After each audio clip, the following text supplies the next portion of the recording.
There are events so devastating, so inconvenient for the powerful, so deeply threatening to the official version of civilization, that the people who write history simply decide not to write them. Not myths, not disputed legends, not events lost to the fog of time. Events that happened within living memory of people who recorded them. Events with witnesses. Events with survivors who screamed what they had seen into the ears of anyone who would listen.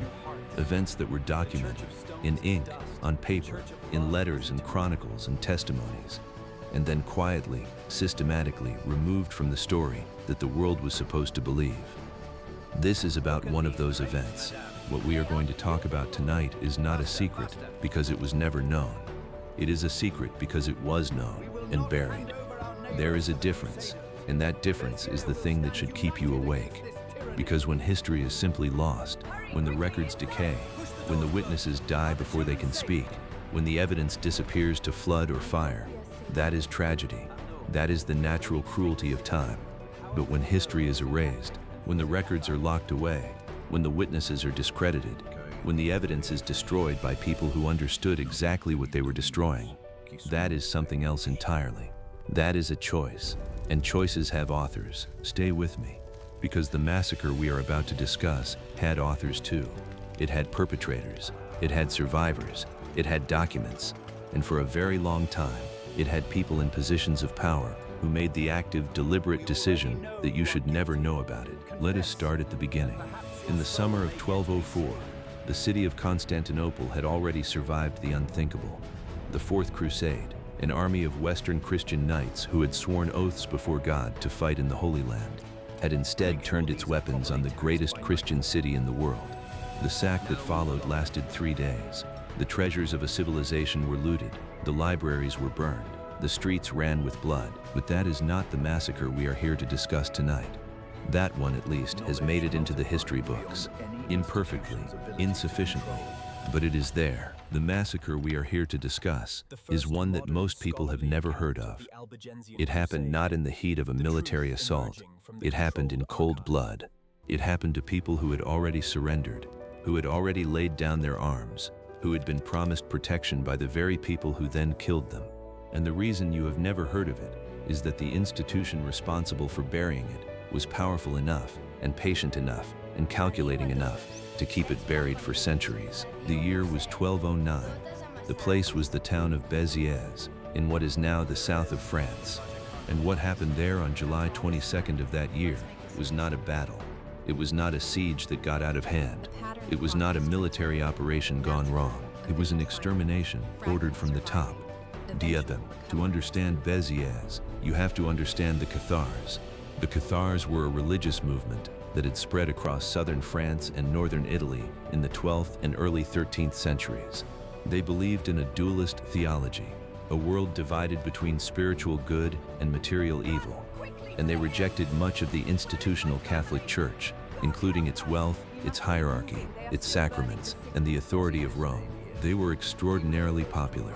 In the south of France, the region known as Aquitania, Catharism had become the faith of a significant portion of the population, including many of the local nobility. The Cathar perfecti, the spiritual leaders of the movement, were known for their austere lives, their refusal of wealth, their genuine pastoral care for ordinary people. In a world where the Catholic clergy were frequently corrupt, frequently absent, frequently more interested in their lands and revenues than in the souls of their congregations, the Cathars represented something different, something that felt, to the people who followed them, like the actual Christianity that Christ had taught. Rome was not interested in this assessment. Pope Innocent III, and the name has never sat more uncomfortably with its owner, had been trying to suppress Catharism through preaching and diplomatic pressure for years. The preaching missions had failed. The Cathars were not converting. The local nobles, many of whom were Cathars themselves, or at least sympathetic to them, were not cooperating with Rome's demands to suppress the heresy. And then, in January 1208, a papal legate named Pierre de Castelnau was murdered. The assassin was almost certainly in the service of Raymond VI, the Count of Toulouse, the most powerful nobleman in the region, and a man with complicated relationships to both Catharism and Rome. Innocent III used the murder as the justification he needed. He called a crusade. not against Muslims in the Holy Land, against Christians in France. The Albigensian Crusade, named after the town of Albi, a center of Catharism, was the first crusade ever called against a Christian population within Europe. It offered the same spiritual rewards as a crusade to the Holy Land: forgiveness of sins, protection of property, the full blessing of the church, to any knight who would go south and kill Cathars. The knights came. They came in enormous numbers because the spiritual rewards were genuinely valuable, and because the lands of southern France were genuinely wealthy, and because the combination of religious sanction and the promise of plunder is one of the oldest and most reliable recruiting tools in human history. The army that assembled was massive. Estimates vary, but it almost certainly numbered in the tens of thousands, a force larger than anything that could be fielded by the southern nobles trying to defend themselves. They marched south in the summer of 1209. The first major town they reached was Béziers. Béziers was not a Cathar stronghold. This is the detail that matters more than almost anything else about what followed. The town had a mixed population, Catholics and Cathars living together, as they did throughout Occitania, as neighbors, as family members, as members of the same communities. The Cathar presence in Béziers was real but not dominant. The papal legate accompanying the crusading army, a man named Arnaud Amalric, the abbot of Citeaux, was given a list of approximately 220 Cathars living in Béziers. The plan, as initially conceived, was that these people would be handed over to the crusading forces. The rest of the population would be spared. The town refused to hand over its neighbors. This refusal, this act of solidarity, of community, of ordinary human decency, was the thing that sealed Béziers' fate. The crusading army attacked. The town's defenses, in a catastrophic miscalculation, were briefly breached. A sortie by the defenders went wrong. The crusaders poured through, and what followed has been described, in the chronicles of the time, in language that is still difficult to read 8 centuries later. The killing was total, not selective, not targeted at the Cathars on the list. Total.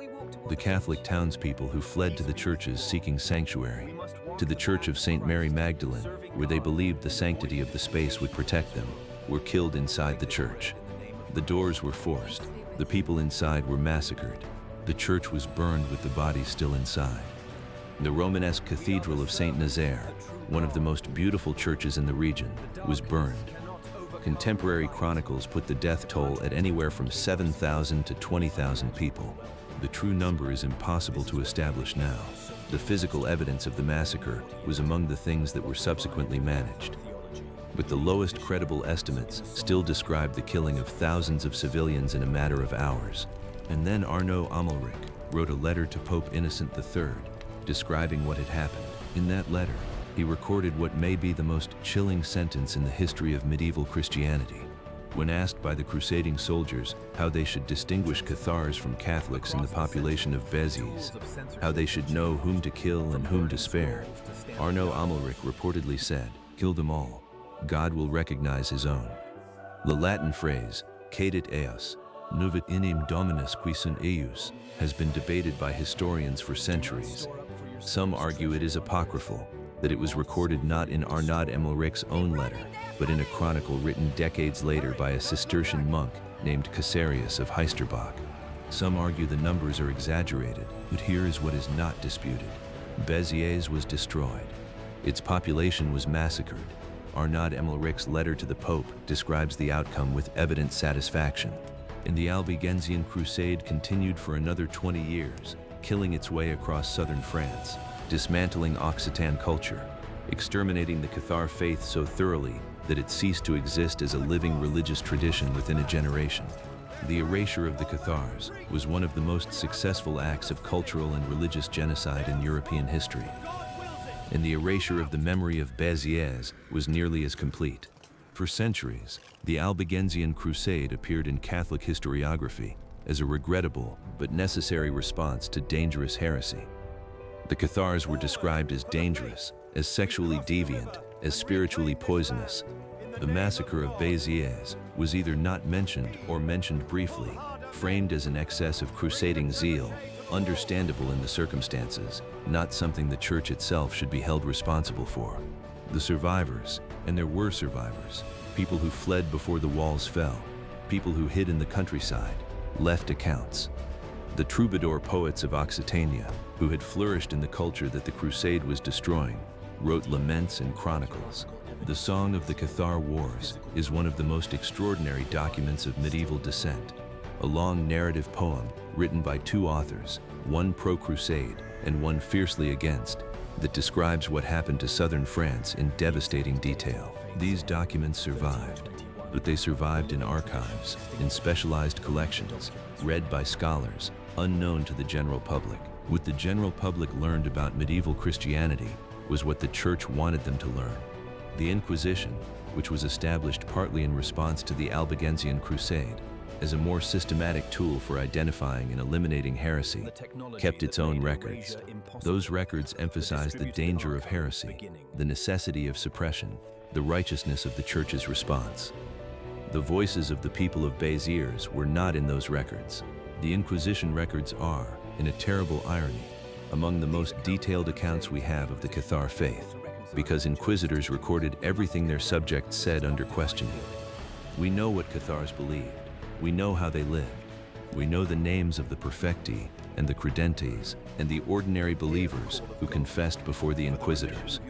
We know all of this because their persecutors wrote it down, and the persecutors also decided what to emphasize and what to minimize, what to preserve and what to destroy, how the story of their own actions should be framed for posterity.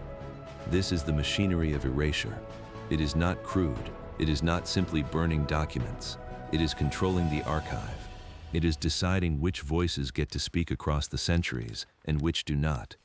It is being the institution that outlasts the memory of what it did. The Catholic Church outlasted the Cathars by 8 centuries, and for most of those 8 centuries, the story of the Albigensian Crusade was the Church's story to tell. But here is what survived, despite everything. The landscape survived. Southern France still carries the physical memory of what happened. The ruined castles of Massacre and Peripertus, the fortified towns, the walls that were built and destroyed, and built again during 20 years of crusading violence. These places are tourist destinations now. Their histories complicated, their walls holding the echo of what happened within them. The language survived, imperfectly. Occitan, the Languedoc, the language of the troubadours, the language in which the Song of the Cathar Wars was written, was suppressed for centuries. It is still spoken today by a small number of people in southern France as an act of cultural recovery. Its survival is an act of defiance against the erasure. The documents survived in fragments, in university archives, in Vatican collections where scholars have spent careers piecing together what happened, and the name of Béziers survived. On July 22nd every year, in the town that was rebuilt on the ruins of what was destroyed in 1209, people still mark the anniversary. Not loudly, not in a way that makes international news, but the memory persists, passed from generation to generation in the region where it happened, where the stones still know what they witnessed. Here is what all of this means for us, right now, in the world we live in. The massacre of Béziers is not an isolated case, it is a template. It shows us exactly how institutional erasure works, not through crude censorship alone, but through control of the narrative, through the patient work of defining which sources are authoritative and which are not, through outlasting the people who remember differently. Every major institution in history that has committed atrocities has used some version of this template. The specific mechanisms differ, the scale differs, the level of sophistication differs, but the basic structure is the same. Control the archive, define the heretics, outlast the witnesses. What changed, what began to change, was the printing press. And after the printing press, the archive of human knowledge became too distributed to control. Individual documents could be suppressed, individual voices could be silenced, but the network of documentation became, over time, too large for any single institution to manage. This is why we can talk about Béziers tonight. Not because the erasure failed completely, but because it failed enough, because enough fragments survived, because enough scholars cared. Because the Occitan poets who wrote their laments in a dying language left something that could be found again centuries later. History is not inevitable. Memory is not inevitable. The survival of the truth about what happened in Béziers on July 22, 1209, was not guaranteed. It survived because of choices, the choices of people who decided that what happened mattered, that the dead of Béziers deserved to be remembered, that the phrase "kill them all and let God sort them out" deserved to be attached forever to the institution that sanctioned it. Those choices are also a kind of inheritance. The people of Béziers cannot speak for themselves. They have been silent for 8 centuries, but the stones of their ruined churches still stand.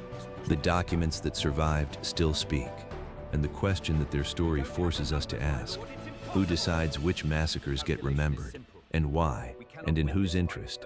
That question has never been more urgent than it is right now. This is Veil of History. We pull back the curtain not because the past is comfortable, but because it is necessary. The truth was buried. It always is. But it does not stay buried forever.